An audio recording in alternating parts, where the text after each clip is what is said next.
Halo adik-adik, selamat pagi, selamat datang dalam ibadah Minggu Anak Daring kelas tanggung 14 Maret 2021. Mari kita bersama-sama memuji Tuhan.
Adik-adik, mari kita berdoa sebelum kita mendengarkan firman Tuhan.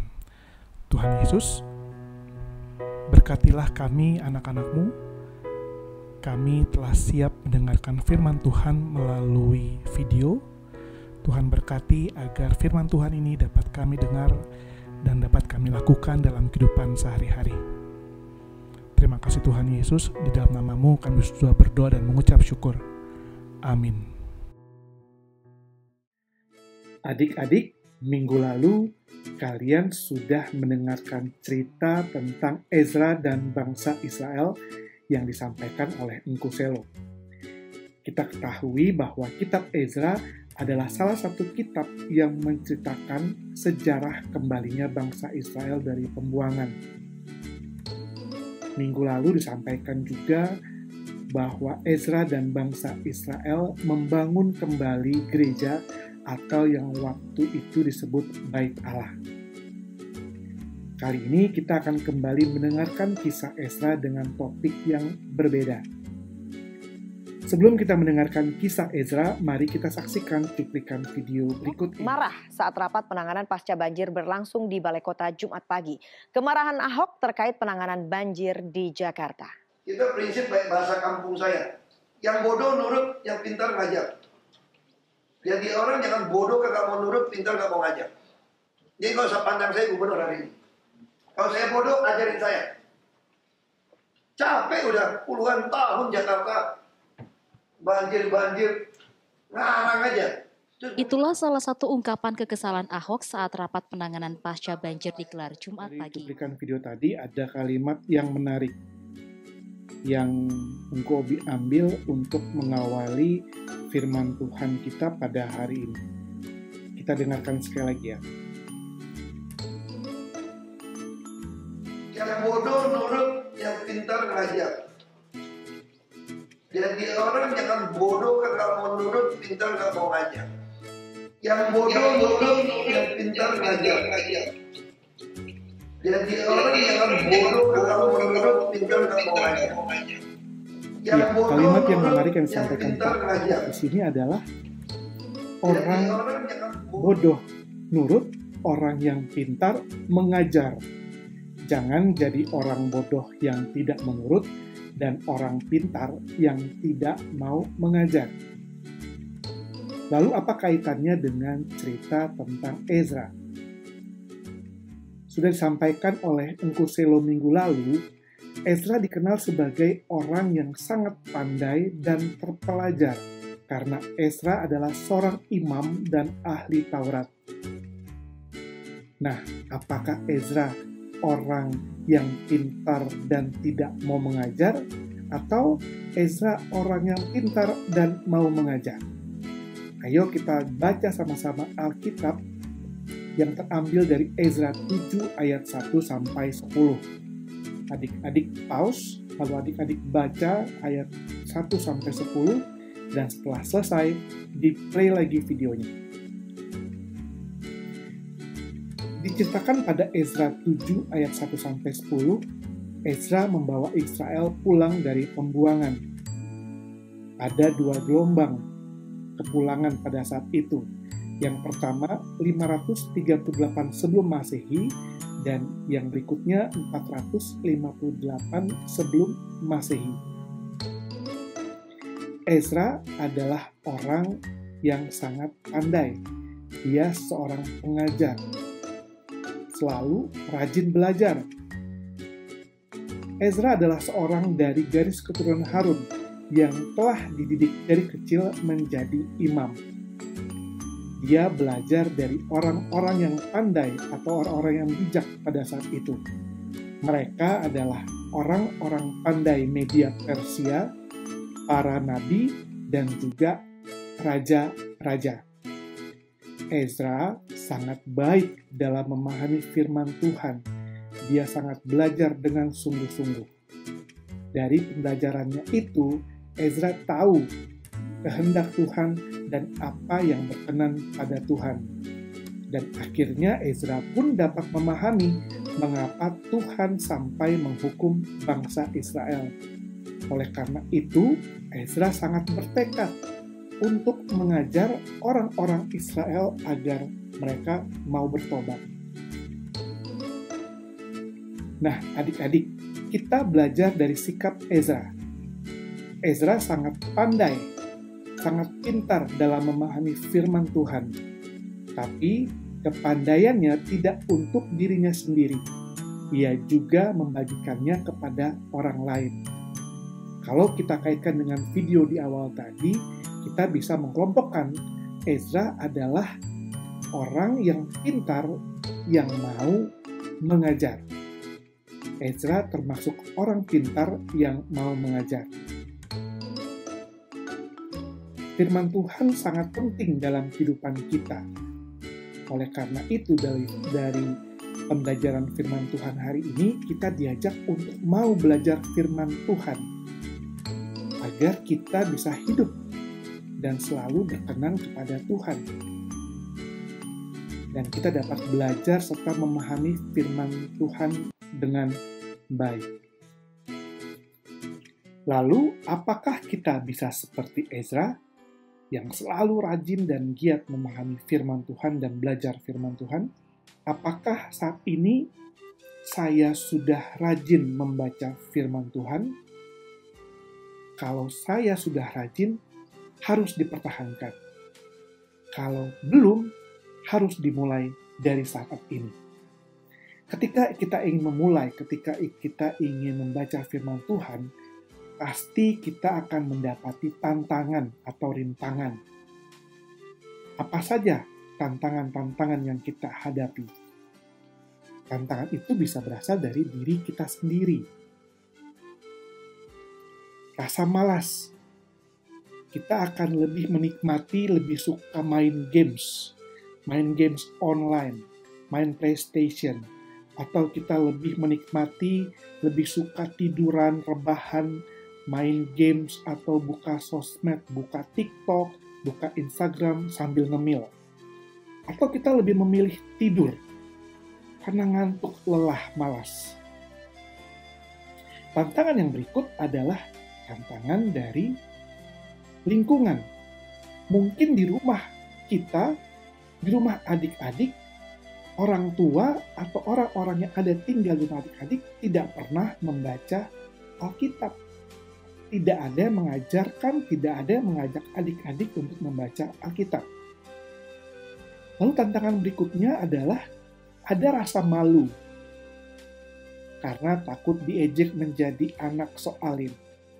Diajak main, aduh saya mau baca Alkitab dulu, nanti dibilang sok suci, sok baik. Nah, itulah tantangan-tantangan yang mungkin akan kita hadapi ketika kita mau mulai rajin membaca Alkitab. Lalu, apa yang harus saya lakukan? Yang pertama yang harus kita lakukan adalah berdoa. Adik-adik, kalian harus berdoa agar Tuhan mau menuntun kalian selalu rajin membaca firman Tuhan, agar kalian bisa menghadapi tantangan-tantangan yang ada di hadapan kalian. Yang kedua adalah menyediakan waktu dalam satu hari untuk membaca firman Tuhan. Mulai hari ini kita sediakan waktu. Satu hari, 1 jam. Kita sediakan waktu untuk membaca firman Tuhan. Mau pagi, mau siang, mau malam, kita siapkan, kita sesuaikan dengan aktivitas kita. Lalu yang berikut adalah ajak anggota keluarga yang lain atau teman kalian untuk membaca firman Tuhan. Kalau di rumah, papa mama, bahkan orang-orang yang di rumah tidak pernah membaca Alkitab, ajak mereka untuk memulai membaca Alkitab bersama-sama. Lalu, kapan kalian mulai mengajar? Dengan melakukan firman Tuhan, kalian sudah mengajarkan firman Tuhan kepada orang lain.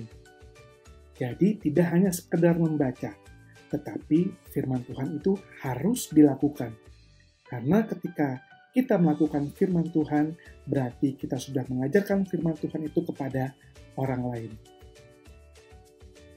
Jadi, yang harus diperhatikan bukan berapa banyak firman Tuhan yang kita sudah baca atau yang sudah kita tahu, tapi berapa banyak firman Tuhan yang sudah kita lakukan. Keduanya harus imbang, membaca dan melakukan. Ini yang harus adik-adik perhatikan. Jadi tidak hanya sekedar membaca, tapi melakukannya. Karena dengan melakukan firman Tuhan, seperti yang tadi sudah disampaikan, adik-adik sudah mengajarkan firman Tuhan kepada orang-orang yang ada di sekitar adik-adik. Minggu ini Inci dan Empuk mengajak adik-adik, ayo kita rajin membaca Alkitab. Tidak hanya hari Minggu saja, tetapi setiap hari. Kita harus juga berdoa agar Tuhan Yesus menyertai dan selalu memberikan semangat agar kita selalu rajin membaca Alkitab. Tuhan Yesus memberkati. Untuk aktivitas selama 6 hari, adik-adik akan membaca firman Tuhan. Akan ada satu firman Tuhan atau bahan Alkitab yang akan Engko dan Ci berikan di WhatsApp group, lalu adik-adik baca setiap harinya. Buatlah tabel seperti di gambar ini. Ada 4 tabel.